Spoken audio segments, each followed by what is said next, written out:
Hello, everyone. Welcome. My name is Lauren Hurl. I'm the director of Vermont Conservation Voters, and really grateful to be joined today by Dan Reilly, who is the Public Affairs Director of Efficiency Vermont.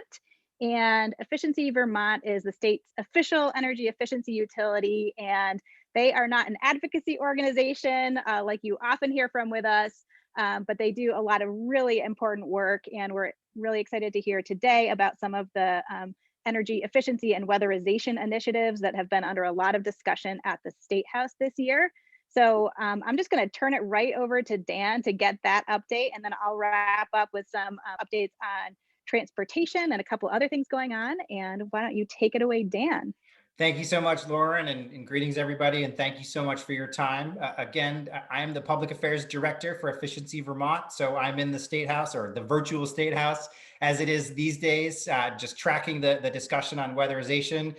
I'm sure everybody listening at home sort of knows the benefits of weatherization, but just to recap, there's the energy savings on your monthly energy bill. We know home heating is one of the biggest sources of energy burden for Vermonters. There's the climate impacts in terms of helping homes use less electricity, less fuel, reducing the amount of carbon.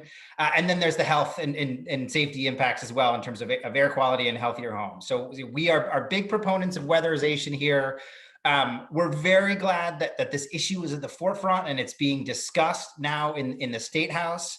As the state, Vermont has had very ambitious weatherization goals for many years.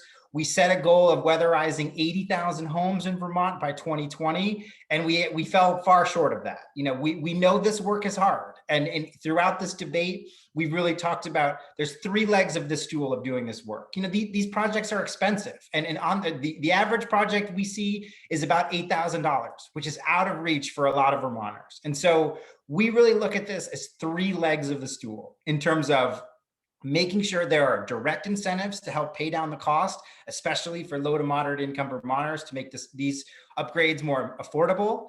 There's innovative financing in terms of how can we use, whether it's bonding or other financing sources, on bill financing, those kinds of things to come up with new innovative ways to reach our goals. And then there's the workforce. It doesn't matter if this work is free, you need to make sure there's enough contractors that are able and available to do the work in your area.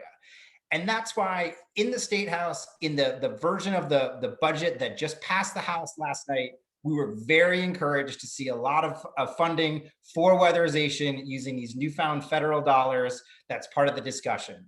To give everybody just a brief outline of what's under discussion. So in the budget bill that passed, there was $4 million for DCF for the home weatherization program, targeting more low-income weatherization.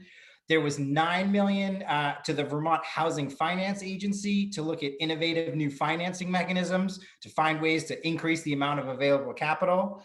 There was $5 million for Efficiency Vermont to allow us to continue our enhanced incentives. This year, Efficiency Vermont launched our highest ever level of incentives, supporting 75% of the project cost.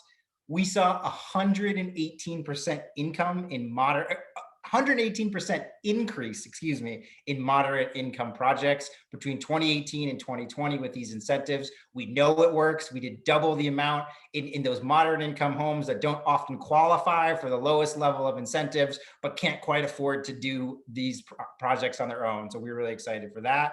And then there's $2 million in this bill for workforce development, for working with our trade schools, for getting more contractors out and able to do this work. And so we were really excited for that formulation. Senator Chris Bray in the Senate Natural Resources Committee, he passed a bill that included that sort of funding structure, but it also set the goal of weatherizing 120,000 homes in the next 10 years. And we are very encouraged to see this at Efficiency Vermont. We do a lot of this work. We spearhead a lot of these weatherization efforts in the state. Our existing funding streams that we use, it's complicated, but through the Regional Greenhouse Gas Initiative and the forward capacity market for electricity, all you need to know is that those revenue streams are going down very quickly over time. And so we just wouldn't be able to provide these important incentives. So we are very heartened that the legislature is taking a look at this critical issue and that there was strong support for this in this bill. That is excellent. Thank you so much for that update. And So one last thing, Lauren, if yeah, anybody listening today has specific questions about any of the specific projects, any further on the funding, it's D Reilly at Efficiency Vermont, or just find us on Efficiency Vermont and call the hotline. Always happy to talk, whether it's a project for your home or whether it's the sort of general policy funding state of play. that is super helpful. Thank you, Dan. So one other quick update. So the weatherization that Dan's just been describing has obviously been a huge priority of ours, and we're really excited and need to keep up the momentum on that work. We've also been following the transportation efforts closely, and this week, in addition to the state budget passing through the House, the transportation bill also passed through the House.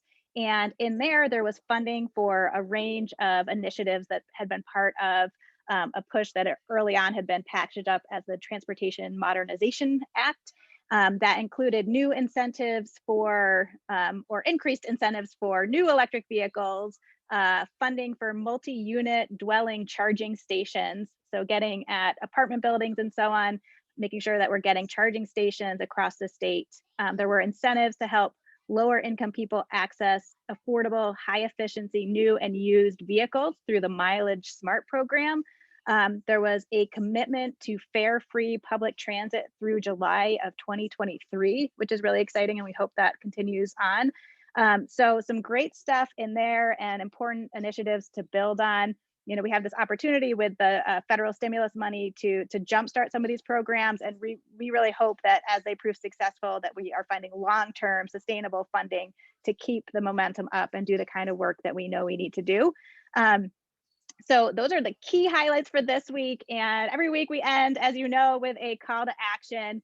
And right now, it would be great if you would take a moment to contact your representatives, thank them for supporting the climate related components of the budget and the transportation bill.